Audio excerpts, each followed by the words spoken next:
Start. Can you spell your name for me? Joseph, Joseph, Brown, Brown, like the color. All right. What year did you join service?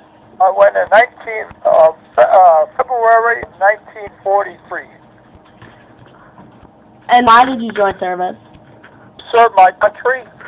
So you felt that it benefited America? I believe for 3 years. Go ahead, Amanda. So you feel like it benefited America for you to join the service? Yes. I graduated in 1942 from Technical High School. That's when we had all boys.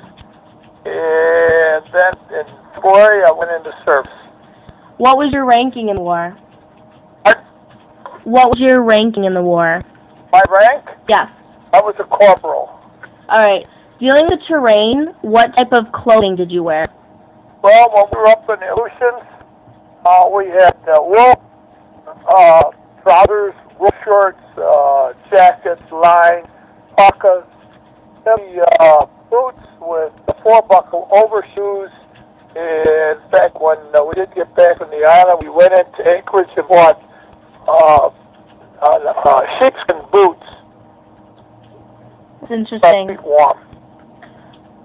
What type of weaponry did you use in combat? In combat, actually, we had carbine, which is a .30 caliber. What type of combat did you use? Like, did you have horses or obviously tanks? Well, I'm going to back up a little bit because we were headquarters battery, the battery, which was I was in an artillery unit, and we were communication. We were headquarters. We got telephone lines, switchboards. We kept contact wire to our gun batteries, which were consisted of artillery pieces of 105 millimeter, 155 millimeter, and then that was our communicator beside radio. Okay. I didn't fight as an infantryman against the Axis, which is a German Nazi army, and we had a set well, in Anchorage it was a different story, and the Aleutians, but in Europe we lived in bombed out houses and set up our headquarters battery, which was strictly wire. We were communications people. Okay.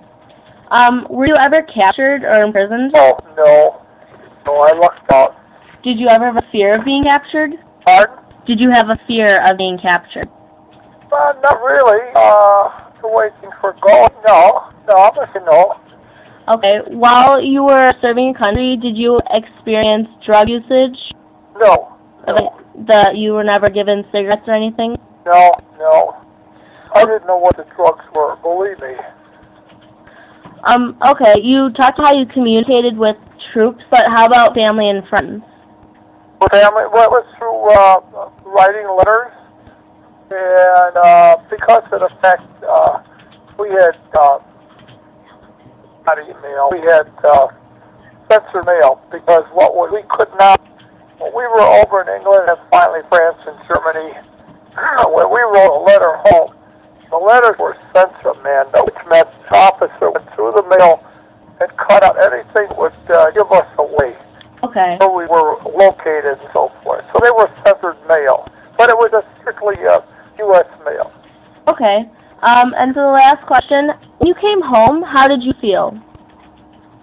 I felt great. I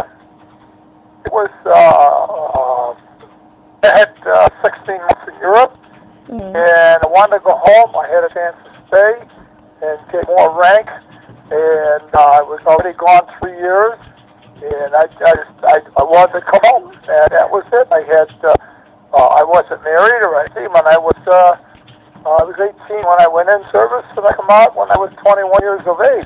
Wow. So, but I wanted to come home. Not that I was lonely or anything else, but I had enough. I saw enough, Amanda. In fact, I want to tell you a little bit more. When we were down in southern Germany, which was München, whatever way you want to pronounce it, in Augsburg, and we were one of the first troops into Dachau, a concentration camp.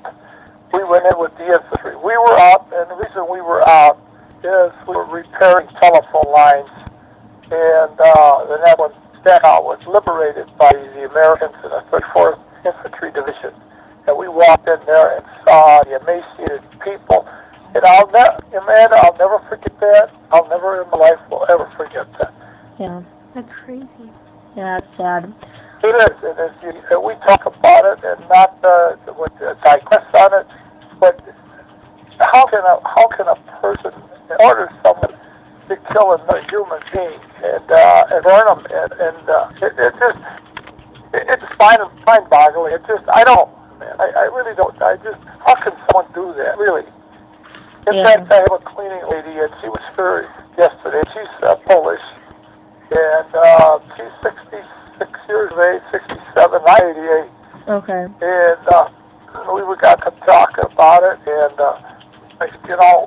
that was 1939 when Hitler went into Poland, decimated the country there, and then that's how the war progressed along. And today, it's ironic that you asked me, it's the 68th anniversary of D-Day when we landed on Omaha and Utah Beach in Europe. In fact, we just got back from the Aleutians, and we were at Camp Pickett, Virginia, which is Lynchburg, Roanoke area down there.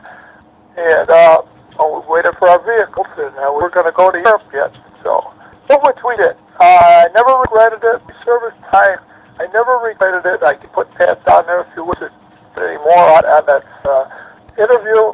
I never regret it, and I certainly believe now that we should take some of these youngsters and give them a taste of what the military life is, and what right and wrong is, and so forth. I've got 2 grandsons, and I'm very, very proud of them.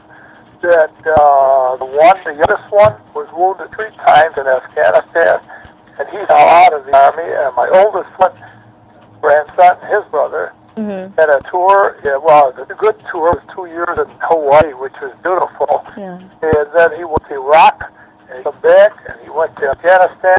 Fortunately, he wasn't wounded, but he's 8 years in the Army already. So I think he'll stay. I think he was 20 years, and then he's out. But I appreciate your interview. Is that all you got for me? Yeah, just one question. Are you in contact with any of your former troops that you served with? It's ironic you asked me that. I got 2 buddies. One guy lives in Freehold, New Jersey. Him and I split in 1945. He left the outfit. I come home in 1946. And I got Pancho. His name is Ubaldo Cantu Arizmendi. We called him Pancho all them years. And I've been in contact with him since 1972. Oh my God, that's 40 years already. And one reason I did, we had a motorhome at the time, and my wife and I and another friend of ours, a dear friend of ours, went down to Brownsville, and we sat on South Padre Island down there for a spring break. And I said, I told my wife, I said, I'm going to look up to see if Pancho's still living. And my man, honest to goodness, he's still living, and he's going to be 89, June 26th, which is in a couple of weeks, and we are so tight. He calls me about every week and a half, and I do the same. And he's got a beautiful family, and he got out of the Army after 12 years. But yes, I do have 2 buddies that I'm still in contact with. That's amazing. Yeah, you know what? You're right. I met Pancho in 1943. I was up to, they took me up to Anchorage, Alaska, which was where our unit was stationed. And I met him there, and we had Hudson huts that we lived in, and those are half-dome buildings. And I think you could see one over if you went over by Annis and Kimball. It used to be Avery's paper house outfit, but they got something that looks like a Quonset hut. It's like a half of a gutter, round gutter, and that's what we had. We had 6 guys in there, and our fuel was oil stove, and we had to carry oil to fill that thing. Like I say, I enjoyed my service time, and I would do it over again. I would do it over again. All right, well, that's all we have. Thank you so much for helping us. Well, good luck, and I wish you the best. You know what, we have I had pneumonia at the end of April, so now my voice is changing or what the hell is going on. But kids involved with the voice of democracy and so forth. We had, what year are you in? What grade? I'll be a junior, so How 11th nice. grade. How nice, yes. Well, I wish you the very best in all your endeavors, Amanda, and I want to thank you for your call. Thank you for And helping. good luck.